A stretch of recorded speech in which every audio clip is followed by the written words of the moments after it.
Bonjour à tous et à toutes. Aujourd'hui, nous allons parler de jeûne et de l'impact que peut avoir un jeûne sur le cycle menstruel. Et à ce sujet-là, j'invite Cindy. Alors, Cindy, où es-tu?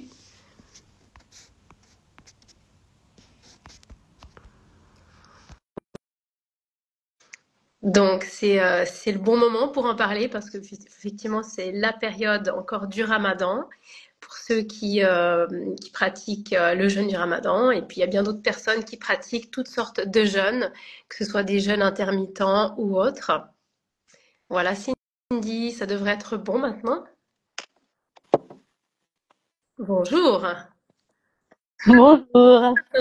Alors, on n'est pas dans le même. Voilà, là, ça sera mieux comme Là, ça. c'est mieux comme ça, c'est mieux, ouais. Bienvenue, Cindy. Bonjour. Et Merci Muriel. donc voilà, on va parler de jeûne aujourd'hui. Donc c'est vraiment la bonne période vu que c'est encore le Ramadan pour tous ceux et celles qui pratiquent le Ramadan. Et puis bien sûr, il y a toute forme, j'arrive plus à parler, tout plein de formes de jeûne. Et en fait, ce qui est intéressant, c'est de savoir ben, quel peut être l'impact sur le cycle. Alors je te donne la parole. Qu'est-ce que tu souhaites nous dire à ce propos? D'accord. Merci Muriel. Eh ben, effectivement, en fait, c'est un peu complexe vu qu'il y a différents types de jeûnes. Donc, le corps va pas réagir de la même manière selon la durée où on va jeûner, la manière dont on va jeûner. Parce que nous avons les jeûnes hydriques, les jeûnes secs, les jeûnes totales. Les jeunes totaux, ouais. En totalité, je veux dire, toute la journée. Donc forcément, ça va avoir un impact différent. En fait, ce qu'on peut repérer, c'est que l'avantage du jeûne, c'est que ça va détoxifier le corps. Donc, en détoxifiant le corps, forcément, ça va faire marcher certains organes, notamment les reins, l'utérus et les intestins. Donc ça va être quelque chose qui va fonctionner un petit peu plus que d'habitude. Mais il va y avoir des ralentissements aussi sur certaines hormones, comme l'oestrogène et la progestérone, qui vont peut-être parfois avoir un petit peu moins de nutriments que d'habitude et ils vont pas pouvoir être mobilisés pour mettre en marche le cycle menstruel. Donc il y a c'est un impact à pas pas négliger. Et ensuite, il y a aussi toute la relation entre le cerveau et les ovaires, donc ce qu'on appelle la sécrétion des hormones LH et FSH. Et là, pareil, il peut y avoir des petits dysfonctionnements et donc reculer un petit peu la date d'ovulation.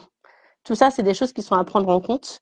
On a aussi le fait que quand on, du coup, par rapport à ça au FSH et LH, le fait qu'on ne peut pas vraiment continuer à les produire, il va y avoir une difficulté pour les personnes qui sont en volonté de conception. Et on va justement leur conseiller de ne pas jeûner si vraiment ils veulent concevoir à cette période-là parce que ça va être limitant pour eux. Par contre, avant, en pré-conception, alors là, il n'y a pas de souci, on détoxifie le corps, on fait tout ce qu'il y a à faire. Mais après, si on veut vraiment concevoir, parce que ça risque d'altérer aussi la qualité de l'ovule. Et tout comme chez l'homme, hein, là, le jeûne peut aussi altérer la qualité du spermatozoïde s'il y a des manques de nutriments pour faire fonctionner la machine.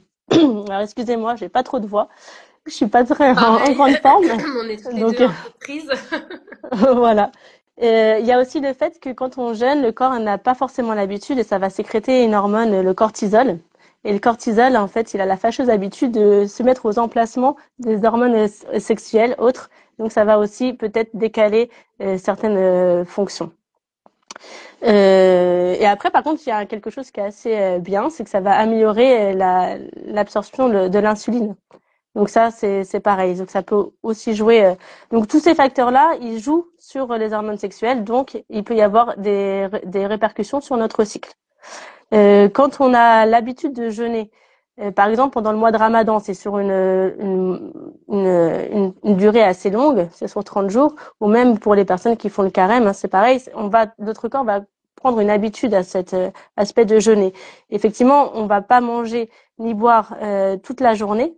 Mais il y aura quand même une récupération le soir. Donc, on conseille vraiment de boire beaucoup parce que l'élixir de vie, donc ce qu'on appelle l'élixir de vie en symptothermie, c'est-à-dire la glaire cervicale, peut aussi être perturbé par le manque d'hydratation. Donc, du coup, il va y avoir moins de visibilité de l'élixir ou peut-être qu'il va être complètement absent. Donc là, c'est pareil, hein, en symptothermie, on a des méthodes pour aller voir plus haut dans le col pour comprendre comment on peut récolter de l'élixir si on n'en trouve pas. Mais ça peut aussi jouer sur cet aspect-là. Et comme on a besoin des deux indicateurs de la prise de température et d'élixir pour faire fermer notre fenêtre de fertilité, s'il nous en manque un, ça va être un peu délicat. Mais c'est possible. Il y a toujours des manières de faire. Et aussi, ce qu'on remarque pendant notamment le mois de Ramadan, ça veut dire que les nuits vont être plus courtes parce que l'alimentation qu'on va prendre va être tardive le soir. Donc, on va peut-être avoir des difficultés après dans l'endormissement, etc. Notre sommeil va être plus court. Normalement, on a besoin de 5 heures de sommeil pour avoir une température basale correcte. Là, peut-être que cette température-là, elle va être difficile aussi à prendre. Mais vu que c'est une habitude qu'on va avoir pendant 30 jours d'être limité en sommeil, peut-être que chez vous, si vous n'êtes pas chronosensible, ça ne jouera peut-être pas d'effet vraiment perturbateur. Et idem pour le carême, ceux qui pratiquent le carême, ils vont prendre des habitudes, donc c'est différent, parce que là, au carême, on choisit quel type de jeûne on peut effectuer. Du coup, forcément, si la personne elle saute un repas, elle peut continuer quand même à boire. Donc on verra pas cette déshydratation qu'un jeûneur qui fait le ramadan, par exemple. Donc il y a des petites mais vu que il y a un moment donné où il y en aura moins de nutriments, parce que c'est quand même le but, c'est de réduire tout ce qui est graisse, donc c'est-à-dire la viande et sucreries, etc. Ça peut altérer les nutriments qui sont à l'intérieur et qui peuvent être utiles pour faire fonctionner le cycle. Donc il faut vraiment se dire que en état de jeûne, donc que ce soit vraiment sur une durée plus ou moins longue, ou en état de jeûne ponctuel, parce qu'on peut aussi jeûner, les personnes font certains jeûnes une fois de temps en temps, donc pareil, hein, que des jeûnes secs, des jeûnes hydriques, etc. sur l'année, ponctuellement, et ben ça va peut-être avoir moins d'impact quand c'est ponctuel, parce qu'on sait que le lendemain, il va y avoir une autre habitude, mais ça peut quand même influencer certaines habitudes du corps, parce que il faut prendre en compte ça, si on jeûne au début du cycle, ça n'aura pas le même impact que si on jeûne à la fin du cycle. Pourquoi? Parce qu'au début du cycle, quand c'est la phase folliculaire, c'est le moment où on va préparer l'ovule. Et du coup, on a besoin de plein de nutriments très importants, comme je vous disais tout à l'heure, avec les oestrogènes, la progestérone, les LH, etc. Tout ça, il y a besoin d'oméga 3, il y a besoin de plein de matières pour les constituer. S'il en manque à ce moment-là, ça va forcément avoir un impact, ça va retarder peut-être l'ovulation. Ça peut avoir aussi un impact sur les règles. Donc à la fin du cycle, si on a jeûné en début de cycle, les règles peuvent être plus abondantes ou au contraire très peu abondantes. Elles peuvent être beaucoup plus longues ou au contraire très courtes. Ça dépend vraiment de la personne et puis au niveau d'hydratation, comment on s'y trouve. Mais comme on garde à l'esprit que c'est une détoxification du corps et que l'utérus fait partie des émonctoires, il est normal qu'il y ait une plus grosse quantité qui peut arriver au moment des règles quand on a jeûné avant. Ça c'est en fait, je voulais vous parler du jeûne parce qu'il y a des choses qui vont se passer. C'est pas anormal. Voilà, ça fait partie en fait du process, mais il faut en prendre conscience et savoir que ça peut arriver pour justement ne pas être trop stressé, ne pas se dire oh là là qu'est-ce qui se passe, j'ovule pas, voilà. Il y a des explications à ça, donc il faut être patient. Surtout prendre le temps de regarder si la fenêtre de fertilité va bien se fermer, etc. Et utiliser, donc si on est en contraception, utiliser une contraception mécanique à ce moment-là. Ne pas s'aventurer dans oh bah là normalement d'habitude j'ai mon ovulation là je l'ai pas, allez c'est pas grave. Bah non, c'est que ton corps il est pas encore prêt, donc faut lui laisser le temps. Et puis on garde cette habitude là de s'observer vraiment de A à Z.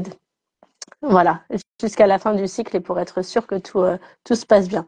Ce que je voulais aussi dire, c'est qu'il y a d'autres types de jeûnes comme les jeûnes intermittents, où là, on constate qu'il y a beaucoup moins d'effets sur le cycle. Pourquoi? Parce que ça va être aussi une habitude. Les personnes qui pratiquent le jeûne intermittent, ça va être tous les jours. Ils vont souvent louper le repas du petit déjeuner, mais à partir de midi, 13h, et voilà, parce que ça dure 12 à 14 heures, voire 16 heures, hein, le jeûne intermittent. Donc, il y a quand même une autre partie de la journée où on peut s'hydrater et puis voilà, vivre pleinement avec les nutriments nécessaires. Donc ça, il n'y a pas de, dans ma connaissance, de problème particulier quand on Bah, fait je ce pense que c'est jeûne-là. cas par cas, pardon, je t'interromps, mais je pense que c'est du cas par cas. Je crois qu'on peut pas généraliser parce que chaque personne va réagir différemment en fait à un jeûne. Donc je pense que de manière logique, c'est peut-être moins impactant qu'un jeûne plus radical où on va couper, où il y aura plus de liquide, où il y aura plus rien du tout, un jeûne sec comme tu disais.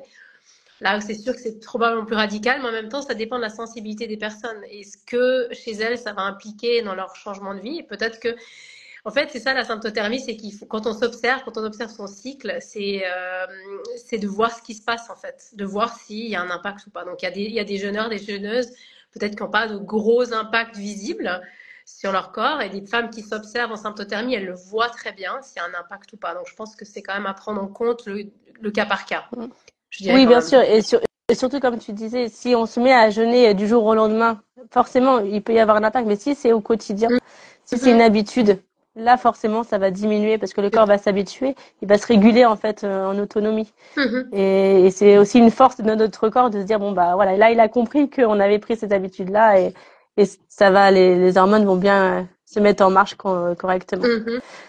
Mais tout à fait, chaque personne est différente, chaque personne a des capacités aussi différentes corporelles. Donc il faut tenir compte de tout ça, bien sûr.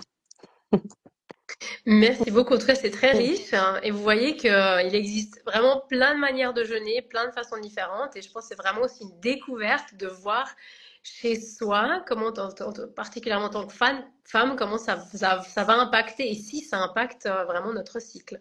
Donc, comme tu dis, en tout cas, il ne faut pas être surprise. C'est ça, il ne faut pas être surprise.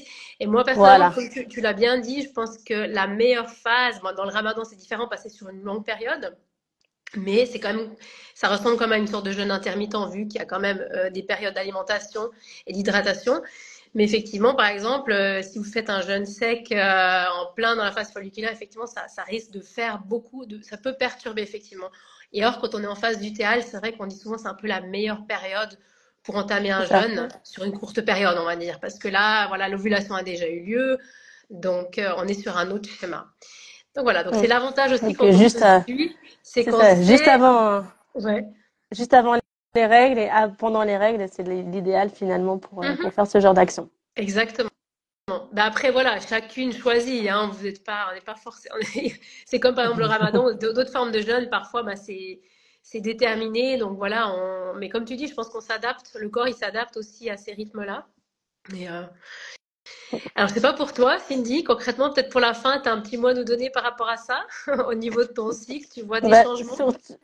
euh, alors moi, oui, j'ai pu analyser depuis les années où je fais Ramadan et effectivement, hein, moi, il y a l'ovulation qui est retardée Mhm, et, mhm. D'accord. voilà. Et après, au niveau de la température, j'arrive quand même à bien la prendre.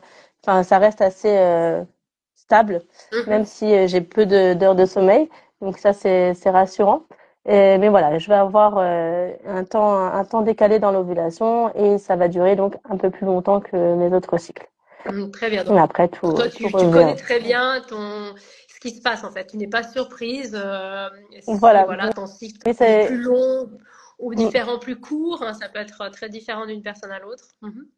Mais c'est vrai que dans les débuts, et c'est pour ça que c'était pour moi important de faire cette vidéo-là, pour rassurer les personnes qui s'observent, parce que dans les débuts, je disais, oh, mais qu'est-ce qui se passe? Il y a quelque chose que j'ai loupé, et j'avais pas fait le lien, en fait, directement. Mhm.